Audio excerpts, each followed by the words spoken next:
குழந்தை திடீர்னு ஒழுங்காக சாப்பிட மாட்டேங்கிறாங்களா?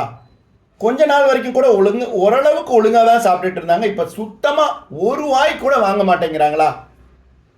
இது நார்மலா, டேஞ்சர் சைனா? பார்த்துடலாமா? நான் உங்கள் டாக்டர் விபி சிவகுமார், குழந்தைகள் நல மருத்துவர், ஜன்யா சைல்ட் கிளினிக், சென்னை, வேலுச்சேரி மற்றும் பள்ளிக்கரணையிலிருந்து.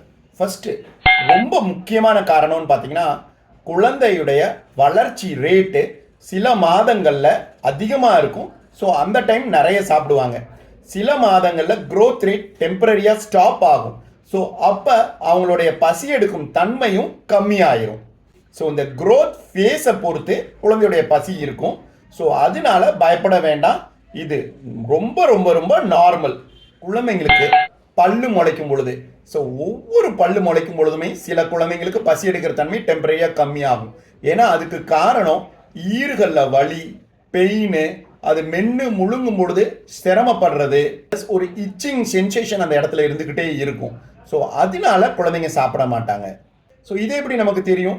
குழந்தைங்க நல்லா வாணி ஊத்துறது, எச்சில் நல்லா ஒழுகிறது, அப்புறம் சாப்பாடை தவிர மற்ற எல்லாத்தையும் எடுத்து வாயில் வச்சுக்கிறது, ஸோ பொருட்களை கடிக்கணும் அப்படிங்கிற ஒரு ஆர்வம் இருக்கும், இரிட்டபிளாக நைன்னு அழுதுகிட்டு இருக்காங்க.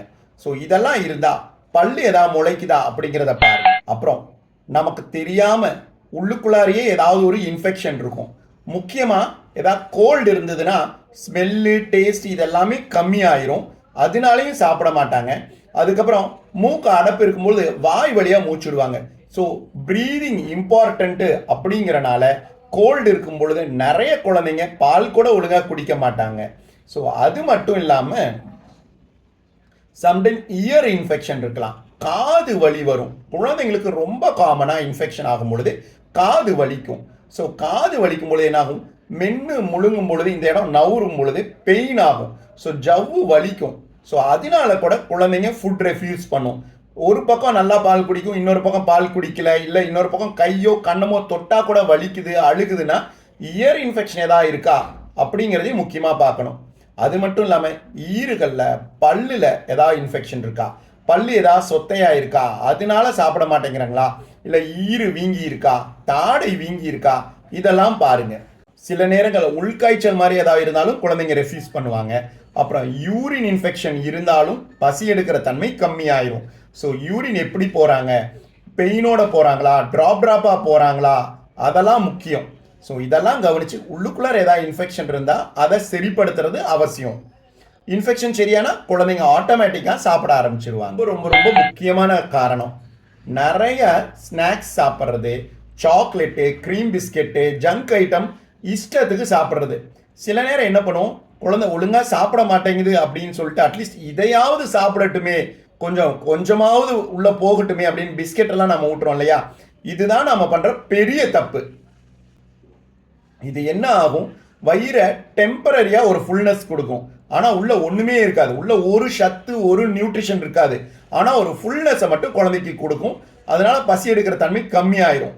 அதோட மட்டும் இல்லை, வயிறில் பூச்சியும் அதிகமாயிரும். சாக்லேட்டு, க்ரீம் பிஸ்கெட், ஸ்வீட்ஸு இதெல்லாம் சாப்பிட்றனால அந்த வயிறு பூச்சி தொந்தரவும் அதிகமாயிரும். அந்த பூச்சி இருந்தாலே ரத்தமும் கம்மியாயிரும், இரும்பு சத்து கம்மியாகிறனால அனீமியா இருக்கும், அதுக்குமே பசி எடுக்கிற தன்மை இருக்காது.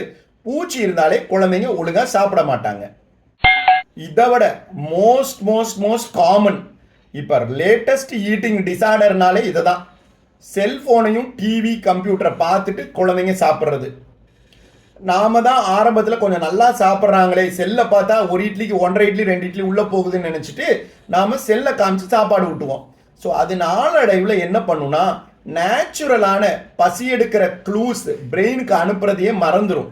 ஸோ வயிறும் பிரெயினுக்கும் கனெக்டட், கட் பிரெயின் கனெக்ஷன் ஒன்று இருக்குது.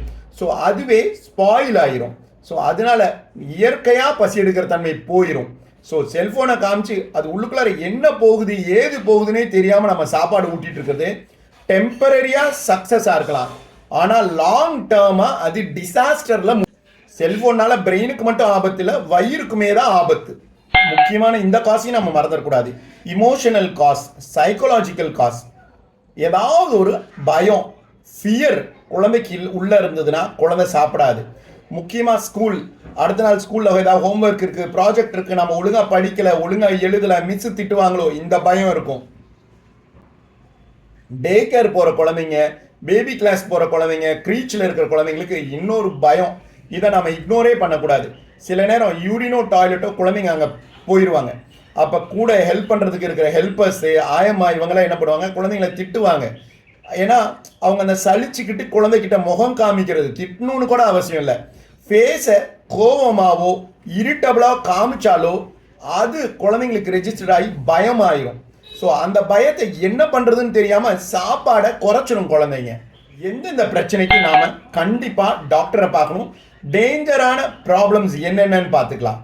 ஃபஸ்ட்டு வெயிட் லாஸ் ஆகுது, சாப்பாடு மட்டும் கம்மியாகலை, வெயிட்டும் இருக்க இருக்க கம்மியாகிக்கிட்டே இருக்குது, ரொம்ப வீக்காக ஃபீல் பண்ணுது, ரொம்ப டயர்டாக ஃபீல் பண்ணுது, மிந்தி விளையாண்டுட்டு இருந்த ஸ்டாமினா கூட இப்போ கம்மியாயிருச்சு, அடிக்கடி வாந்தி எடுக்கிறாங்க, விழுங்குறதுல கொஞ்சம் சிரமம் இருக்குது, கொஞ்சம் கஷ்டப்படுறாங்க, பேல் ஆயிடுறாங்க, வெளிரி இருக்காங்க,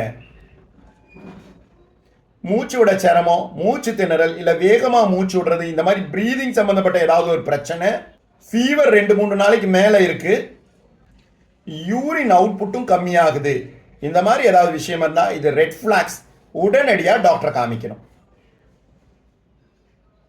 சரி, பேரண்ட்ஸாக நம்ம என்னென்ன பண்ணலாம்? ஃபீடு சாப்பாடு ஊட்டுறத ஸ்பேஸ் அவுட் பண்ணி கொஞ்சம் கொஞ்சமாவது சாப்பிட வைக்கலாம். 3-4 ஹவர்ஸ்க்கு ஒன்ஸ் ஏதாவது சாப்பாடு ஊட்ட ட்ரை பண்ணலாம். ஃபுட்டை முக்கியமாக ஃபோர்ஸ் பண்ணி ஊட்டவே கூடாது. Stop forcing. ஃபுட்டை ஒரு கலர்ஃபுல் பிளாட்டராக, ஒரு கலராக இருந்ததுன்னா குழந்தைங்களுக்கு அந்த ஆர்வம் இருக்கும் சாப்பிட்றதுக்கு. அப்புறம் சரி கம்மியாக தான் சாப்பிட்றாங்கன்னா அதை முடிஞ்ச அளவுக்கு எவ்வளோ ஹெல்த்தியாக, எவ்வளோ எனர்ஜி டென்ஸாக, நியூட்ரிஷன் பேக்டாக கொடுக்க முடியுமோ அந்த மாதிரி கொடுக்கலாம். Healthy fat, ghee, dry fruits, seeds இதெல்லாம் ஏதாவது பவுடர் பண்ணியாவது சாப்பாட்டில் கலந்து கொடுக்கலாம். தண்ணி நிறைய கொடுக்கணும். முக்கியமானது இது மட்டும் பண்ணவே கூடாது, செல்ஃபோனோ டிவியோ கம்ப்யூட்டரோ சிஸ்டம் பார்த்து பிள்ளை சாப்பிடக்கூடாது. குழந்தை சாப்பிடலைன்னா என்ன ரீசன்னு கண்டுபிடிச்சு அதை சரிப்படுத்துறது தான் பேரண்ட்ஸாக நம்மளுடைய கடமை. மாறாக ஃபோர்ஸ் பண்ணி ஊட்டுறதோ செல்ஃபோனை காமிச்சு சாப்பாடு ஊட்டுறதோ கண்டிப்பாக பண்ணாதீங்க. இம்மிடியட் ரிசல்ட் கொடுத்தாலும் லாங் டேர்மாக ஃபுட்டு மேலேயே ஒரு வெறுப்பு, அவர்ஷன், நீ என்ன சொல்கிறது நான் என்ன கேட்குறதுங்கிற மாதிரி குழந்தையோடைய மென்டாலிட்டி டெவலப் ஆயிரும். இந்த வீடியோ உங்களுக்கு பிடிச்சிருந்ததுன்னா கண்டிப்பாக லைக் பண்ணுங்கள், கமெண்ட் பண்ணுங்கள். முக்கியமாக உங்களுக்கு தெரிஞ்ச பேரண்ட்ஸ்க்கு, ஃப்ரெண்ட்ஸ்க்கு ஷேர் பண்ணுங்கள், சப்ஸ்கிரைபும் பண்ணுங்கள். அதுதான் நம்மளை மோட்டிவேட் பண்ணும்.